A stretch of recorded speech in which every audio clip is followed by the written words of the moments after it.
saludo para todos los estudiantes del Centro Arquidiocesano de Evangelización. En este ya el final de nuestro curso de Lectio Divina y Génesis. En este curso hemos ido avanzando en la comprensión del texto bíblico desde una lectura hecha en el tiempo de composición del libro. Y esto nos remitía, la redacción final nos remitía a tiempo después de la caída del Reino del Norte. En ese sentido, el pueblo de Israel hizo toda una lectura de su historia, de su historia, que es una historia de salvación. Hizo una lectura de esta historia a la luz del acontecimiento y lo hizo a través de unas preguntas muy importantes. Y entonces la primera es: ¿cuál es el origen de esta catástrofe?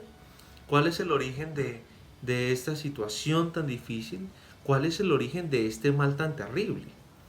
Y en ese sentido se pregunta por el mal en el mundo, y fue todo lo que vimos en los capítulos del 1 al 11. Y entonces allí dijimos que el mal no provenía de Dios, porque Él había creado todo bueno, no provenía del hombre mismo, porque en sí mismo el hombre fue creado bueno, no era que el hombre tuviera cosas malas, sino que el hombre en su ambición se fue desligando de este plan divino de salvación, del amor, de la dependencia total a Dios. Y empezó a quererse a sí mismo, superar, pero no con el ánimo de crecer como persona, sino de sentirse igual que Dios. Es decir, empezó a sentir en su corazón ambición y codicia. Y esto, al verse tentado por esta situación del poder, lo llevó a cometer grandes pecados, como lo vimos cuando vimos Caín y Abel, que se convierte ese hombre en alguien que atenta contra la vida de sus hermanos y que a su vez como que deslegitima su unión, es decir, desconoce esa capacidad de fraternidad que hay entre ellos.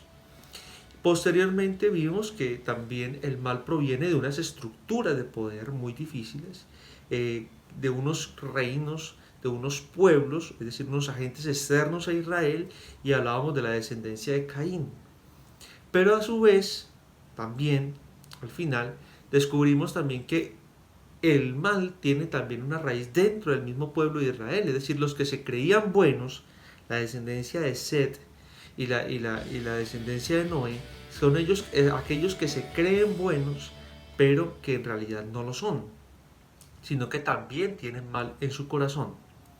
Y finalmente vimos cómo también la religión, a la luz del relato de la Torre de Babel, cómo también la religión tiene que ver en ese sentido en contra del bien o de la armonía de Israel, sirviendo ella como de garante para que el opresor, para que las estructuras económicas, políticas y culturales de otros pueblos se hicieran mucho más fuertes en medio del pueblo de Israel. Entonces también hasta la religión llevó en esa confrontación que hacen los redactores del Pentateuco a su historia de salvación. Pero luego de ver los orígenes de esa situación, pero también los orígenes de la historia de Israel, los autores se plantean también la propia historia de salvación, es decir, frente a la historia del hombre, que resultó ser una historia de alejamiento de Dios y de su proyecto por medio del pecado. Dios propone su historia, y esta es la lectura que hace el pueblo de Israel, es decir, frente al hombre que se aleja, Dios propone una historia, la historia de la salvación. Y esa historia de la salvación tiene como origen unas personas, hombres y mujeres. Y entonces empieza con Abraham y su familia. Son los albores, es decir, son los inicios y el nacimiento de Israel como pueblo elegido de Dios. Y entonces ahora la lectura va a girar en torno a eso, en torno a esa elección que Dios ha hecho por su pueblo. Mientras que después el libro del Éxodo va a ser la historia del pueblo el Génesis es una historia de una familia patriarcal, la de Abraham, pero que esta familia es el origen primordial del pueblo. Entonces, en esta sesión vamos a ir avanzando, muy corto, seguramente. No vamos a agotar todo el proceso, pero sí vamos a ver rápidamente cada uno de los padres, principalmente Abraham. Vamos a hablar de Abraham, Isaac, Jacob y José. Una palabrita de cada uno, como para que tengamos una noción general, que es lo que pretendemos.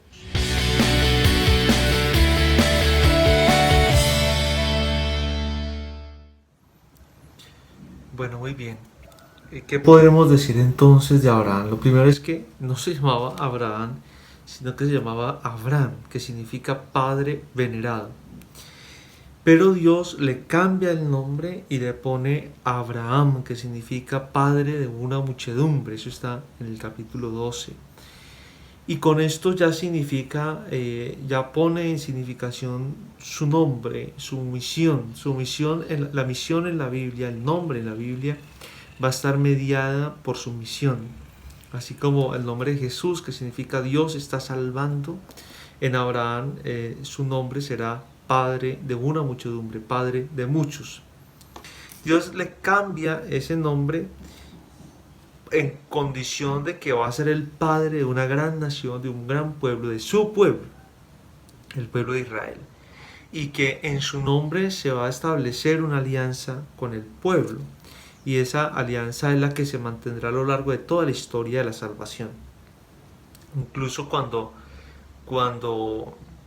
Moisés encuentra al Señor, allá en ese texto tan hermoso del Éxodo, en el capítulo 3, Él le preguntará, ¿y quién eres tú? Y el Señor le dice, yo soy el Dios de tus antepasados, el Dios de Abraham, de Isaac y de Jacob. Es decir, que eso recuerda a Moisés esa alianza que hizo con este hombre, con Abraham. Él era originario de Ur, de los caldeos, al sur de Mesopotamia, y pertenecía a la tribu de Terak, que eran nómadas. Es decir, se encargaban, o más bien se trabajaban en el cuidado de rebaños, y eso los llevaba a no tener un lugar fijo, sino que eran quienes andaban por los caminos buscando pastos, buscando tierras para poder sostener sus animales. Y más o menos lo ubicaremos en el año 3000 a.C. Pero ¿qué nos interesa de Abraham? Lo primero es que Dios lo elige. Y Dios, ¿por qué lo elige? Porque Dios nunca actúa solo. Dios actúa con la voluntad del hombre. Dios hace historia con el hombre. Y siempre elige a algunas personas para asociarlas a su plan. Pero esa asociación no se da de manera involuntaria. Es decir, la persona tiene o debe responder con su libertad, con todas sus condiciones, al plan de salvación que Dios ha determinado para cada uno de ellos. Es esa elección la que le va a dar a Abraham una categoría de padre, pero también es esta elección la que va a hacer que, así como Abraham optó por el Señor, Dios opte por el pueblo que le confió a Abraham. Es decir, de que desciende a Abraham más bien. Y entonces, ¿cuáles son las promesas? Las promesas son tres principalmente. La primera es una descendencia numerosa. Lo segundo es poseer la tierra. Y lo tercero será fuente de bendición para todas las naciones. Y esto siempre va a ser una constante en el pueblo de Israel. Para un israelita la bendición tiene que ver con esto, con la tierra, con la descendencia y con la buena salud, con la longevidad, con la larga vida. Y esta elección también pide unos compromisos, es decir, la alianza se da en doble sentido. Dios le da estas tres bendiciones, pero Abraham también tiene que responder a esta alianza y lo hace con unos compromisos. Y estos compromisos son el monoteísmo, la rectitud moral, anda en mi presencia y trata de ser perfecto, dice el capítulo 17, verso 1, y la fe, es decir, una docilidad absoluta a la voluntad del Señor. Y ahí podemos referirnos al texto de Génesis 15:6. Pero en este camino precisamente de la fe, es decir, eso no es solamente una respuesta que se dio de hoy a mañana, es un camino que se está haciendo. Y ese camino implica una prueba, pero no porque Dios dude de la intención de Abraham, sino que de forma pedagógica conduce a Abraham a la completa confianza. Y lo primero que le pide para ponerlo a prueba es: sal de tu tierra. La tierra era lo más querido para un hombre de ese tiempo. Por eso Dios más adelante le va a decir: sal de tu tierra, que yo te daré una tierra mejor. Es una ruptura muy costosa, es muy duro. Es como si a uno lo desplazaran. Es decir, es toda su historia, es romper con su pasado para lanzarse a un futuro. Pero a un futuro incierto, para crear un pueblo, el pueblo de Dios. Pero Él hace eso siendo estéril. Y eso es la prueba más terrible.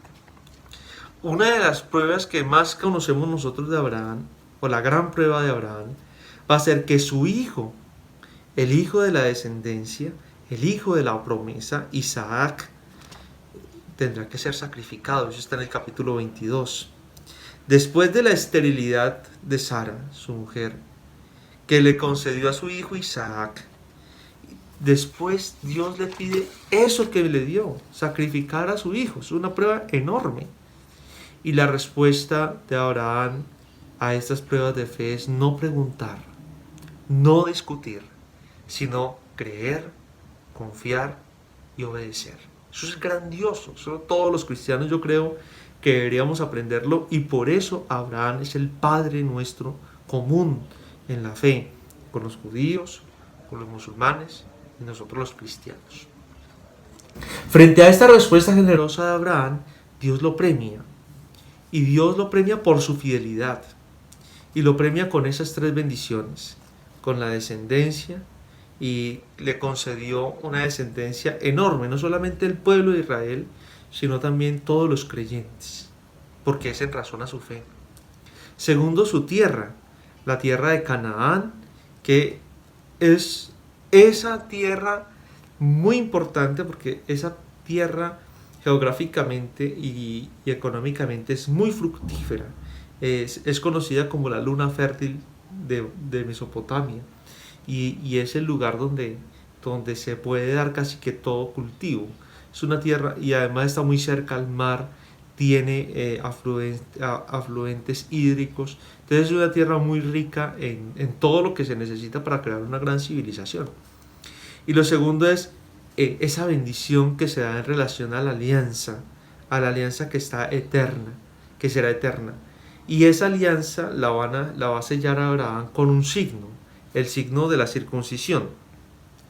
La circuncisión no es un rito que sea solo de Israel, ya algunos pueblos antiguos la practicaban, pero para el pueblo de Israel esta práctica no era solamente quirúrgica, no era solamente médica, sino que esta práctica va a tener un corte religioso muy importante, porque va a ser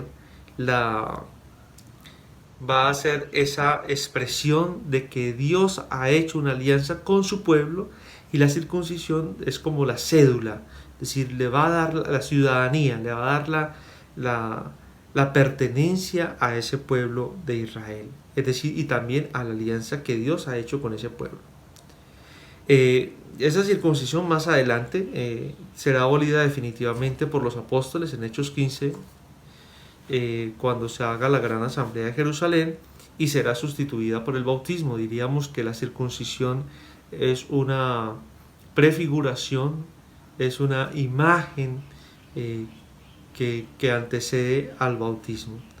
Y entonces esta palabra, esta elección de Dios, esta premiación de Dios que se le da a Abraham por su fe, por su confianza, es que Dios le ofrece su amor, su cercanía y su compasión. Ahora hablemos de los otros patriarcas, de Isaac, de Jacob y de José, una palabrita de cada uno.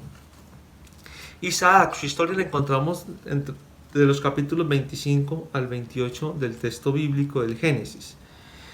Es el hijo de la promesa y particularmente su nombre significa el hijo de la risa, el hijo de la burla, pero no por la alegría, sino porque recuerden que cuando Dios le hace la promesa a Abraham, Sara está en la tienda y ella se burla de esa promesa porque ella es anciana y también es estéril. Es como dos hombres ancianos, dos personas ancianas iban a tener un hijo y ella se burla de Dios. Y por eso Isaac significa eso, el hijo de la risa. De él poco habla la Biblia, siempre está ligado a esa historia de su padre Abraham, y así van a ser el resto de los patriarcas. Y la Biblia lo que hace es mezclarlo nos cuenta un poco pintoresca su matrimonio con Rebeca. Pero ¿qué es lo fundamental de Isaac? Es que recibe la misma bendición y las promesas de su padre y se las transmite a su hijo. Su relato, a pesar de que es lleno de colorido, tiene como sentido esto, que es quien continúa y promueve y prolonga la alianza que Dios ha hecho con su padre Abraham en las categorías de la bendición.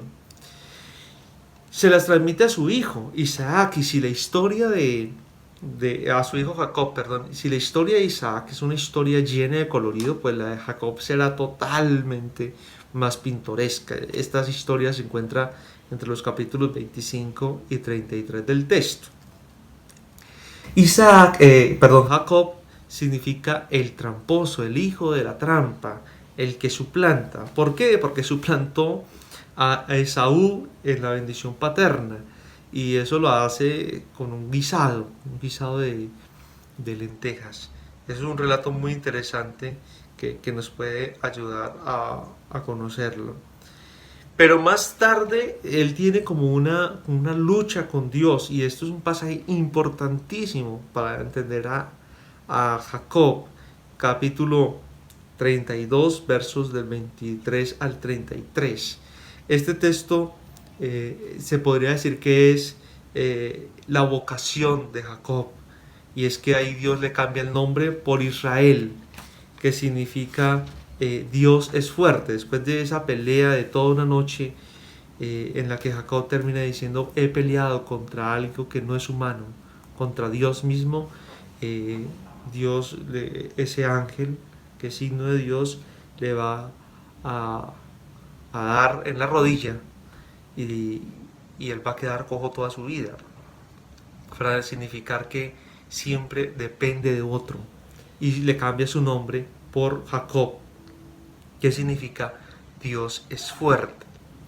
Jacob tiene 12 hijos que formaron 12 tribus, que son las 12 tribus de Israel. Es decir, a cada hijo se fue extendiendo, su descendencia se fue extendiendo y fue creando como un clan, como una pequeña tribu. Y este es el origen en parte de las 12 tribus de Israel. Y aquí lo importante es que Dios sigue siendo fiel a sus promesas y a sus bendiciones, que se renuevan a lo largo de la vida de Jacob. Es decir, Jacob va a mantener viva esa misma alianza que Dios hizo con su padre Isaac y con su abuelo Abraham. El sueño de Jacob, que se encuentra en el capítulo 28, versos del 10 al 22, significa que Dios no está lejos de los hombres. Él mismo ha tenido que ser un puente para comunicarse con ellos. Es decir, ahora Jacob se convierte en un pontífice, un puente en la relación de Dios con los hombres. Por último, hablemos de José. Su historia es una historia muy linda, muy relacionada también con la vida misma de Jesús, así como el sacrificio de Abraham se va a entender después en clave cristológica como el sacrificio que hace el Padre de su Hijo Jesucristo. La historia de José también va a ser muy sonada en el Nuevo Testamento, en cuanto que Jesús es el nuevo administrador de la viña del Padre, así como José fue el administrador de los bienes del faraón. E incluso los padres de la iglesia van a referir a ese José con José de Nazaret. José era el hijo preferido de Jacob. La bella historia de José vendido por sus hermanos corresponde a hechos verídicos y realmente acaecidos. Pero lo que nos interesa no es solamente el hecho histórico, es decir, de los tiempos de hambruna y todo el proceso en el que el pueblo de Israel tiene que empezar a emigrar a Egipto, sino que nos importa la enseñanza religiosa que tiene de fondo, y es que Dios provee y cuida siempre a sus elegidos. José es la figura que anticipa algunos aspectos de la vida de Jesucristo. Ya lo había dicho. San Pablo dice, tomó la condición de esclavo y se humilló. Por eso Dios lo engrandeció y le dio el nombre sobre todos los nombres. Eso está en la carta a los Filipenses, en el capítulo 2, ese gran himno cristológico. Igual que José salvó a su pueblo en la Eucaristía, así Cristo Jesús también nos salvó, nos redimió, nos administró los dones del Padre. Es muy interesante esta historia de José porque es una historia muy humana, muy fascinante, porque como que toca también una estructura que a todos nosotros nos atañe, que es la familia.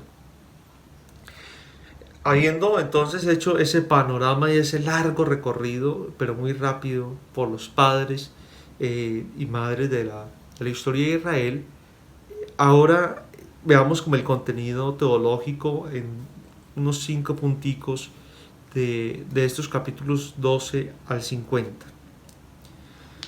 Lo primero que podríamos decir es que Dios escoge hombres para realizar su plan de salvación, es decir, Dios cuenta contigo y conmigo.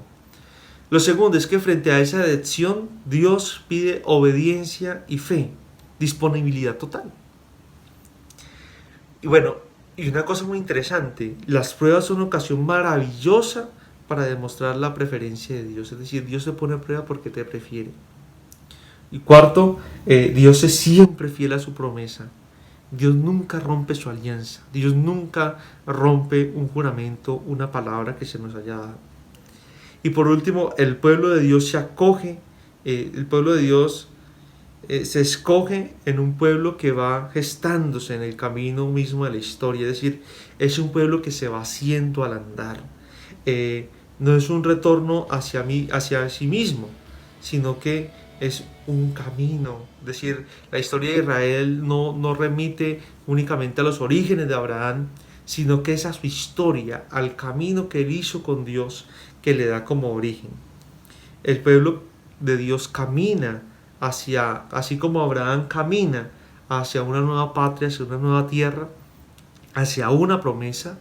Los cristianos, el nuevo pueblo de Dios, el nuevo pueblo de Abraham, camina hacia la patria eterna. Para llegar a esta patria hay que salir de la pequeña patria, de ese Ur de los caldeos, que es comodidad, y ponernos en riesgo de ponernos en camino e ir conociendo a Dios en este camino de salvación. Es decir, que podríamos concluir que la historia patriarcal evoca la figura de los grandes antepasados y que cada uno tiene una característica muy importante. Es decir, diríamos que Abraham es el padre de la fe, su obediencia es premiada por Dios y se le permite esa posteridad a él y a su descendencia. Es decir, esa promesa que Dios hace la va desarrollando. Jacob es el hombre de la astucia, es un hombre astuto que suplanta a su hermano Esaú y escamotea la bendición de su padre Abraham, pero que Dios se ha servido de estas habilidades un poco mañosas para bendecirlo y para hacer su pueblo. Es decir, Dios se vale también de lo maluco que somos nosotros para hacer historia de la salvación. Y José, este hombre honesto, íntegro, lleno de caridad y sabio, yo creo que nos ayuda a entender cómo la historia de la salvación también es una economía, es decir, es un camino que se va haciendo poco a poco. Deseo entonces que este curso nos haya servido a todos para adentrarnos en esta historia de la salvación, para poder descubrir los orígenes de Israel como pueblo, pero también descubrir nuestros orígenes como fe también que proviene de Abraham. Bendecido día el que sea pues para cada uno de ustedes, y les agradezco mucho la oportunidad que me brindan a mí de poder entrar en este diálogo académico. Que el Señor les bendiga y nos veremos ya en otra oportunidad, en otro curso. Bendiciones para todos.